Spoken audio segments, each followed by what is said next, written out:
Subscribe to our YouTube channel and press the bell icon to get the latest updates.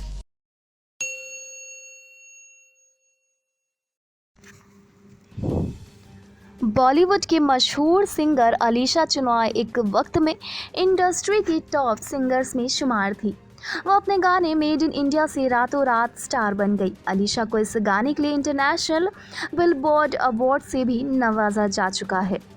Alisha का गाना हर किसी की जुबान पर रहता था। अलीशा ने मेड इन इंडिया के बाद कई बड़ी फिल्मों में बहुत से सुपरहिट गाने गाए। अलीशा उस वक्त इंडस्ट्री की टॉप सिंगर्स की लिस्ट में शामिल हो गई थी, लेकिन आज वो एक गुमनामी की ज़िंदगी बिता रही है। 18 मार्च को अलीशा का जन्मदिन होता है। वो 56 साल की हो गई है। आइए अलीशा के जन्मदिन पर जानते हैं उनसे जुड़ी कुछ खास बातें। गुजरात के अहमदाबाद में जन्मी अलीशा का असली नाम सुजाता चिनॉय था, लेकिन बाद में उन्होंने इसे बदल लिया। अलीशा को बॉलीवुड के मशहूर सिंगर कंपोज़र बप्पी लहरी ने पहली बार गाना गाने का मौका दिया। दोनों ने साथ में कई हिट्स दिए। अलीशा ने 90 के दशक की करीब सभी अभिनेत्रियों को अपनी आवाज़ दी। उन्होंने करिश्मा कपूर, दिव्या भारती, माधुरी दीक्षित, जूही चावला और श्रीदेवी के लिए गाने गाए। यही नहीं, फिल्म बंटी और बबली फिल्म का आइटम नंबर कजरारे को भी अलीशा चिनॉय ने ही गाया है। लेकिन हैरत की बात तो ये थी कि जिस गाने ने तहलका मचा दिया था, उस गाने के लिए अलीशा को सिर्फ 15,000 रुपये मिले थे। अलीशा ने अपने एक इंटरव्यू में कहा था कि यशराज बैनर की तरफ से मुझे सिर्फ 15,000 रुपये का चेक मिला। अलीशा ने आगे कहा, मैं पैसे देखकर हैरान रह गई। मैंने उन्हें चेक वापस कर दिया, लेकिन उन्होंने मुझे फिर से चेक दे दिया। अलीशा ने ये कहा था कि गाने के लिए उन्हें विदेश में लाखों रुपए मिलते हैं और भारत में सिर्फ 15,000। इसलिए अलीशा ने भारत छोड़ विदेशों में गाना शुरू किया।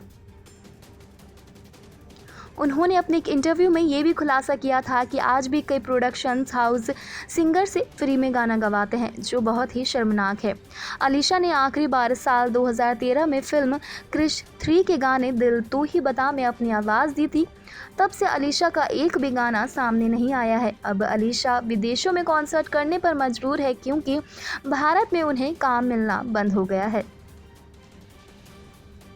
वहीं सुरीली आवाज़ के अलावा अलीशा चिनॉय अपनी पर्सनल लाइफ को लेकर भी काफ़ी चर्चा में रही। साल 1995 में अलीशा खूब चर्चा में रही, जिसकी वजह थी उनका बॉलीवुड के जाने माने संगीतकार अन्नू मलिक पर यौन शोषण का आरोप लगाना। अलीशा ने अन्नू मलिक पर केस भी दर्ज करवाया था, साथ ही 26,60,000 का हर्जाना भी मांगा था। हालांकि अन्नू मलिक ने इन आरोपों से इनकार कर दिया था।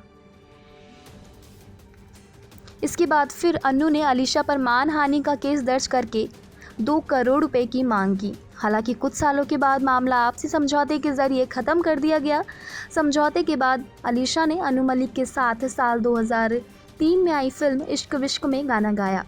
इतना ही नहीं, फिर दोनों ने सोनी पर आने वाले reality singing show Indian Idol के एक सीज़न को भी जज किया। वहीं बात करें अलीशा चिनॉय की पर्सनल लाइफ की, तो अलीशा ने अपने मैनेजर राजेश झावेरी से साल 1986 में शादी की थी, लेकिन दोनों का रिश्ता काफ़ी समय तक नहीं चल सका और दोनों ने साल 1994 में तलाक ले लिया था, जिसके बाद से अलीशा अकेले ही रहती है और उन्हें अपने सिंगल होने पर बेहद खुशी है और पूरी तरह से फिल्मी दुनिया से दूर एक गुमनामी की ज़िंदगी जी रही है।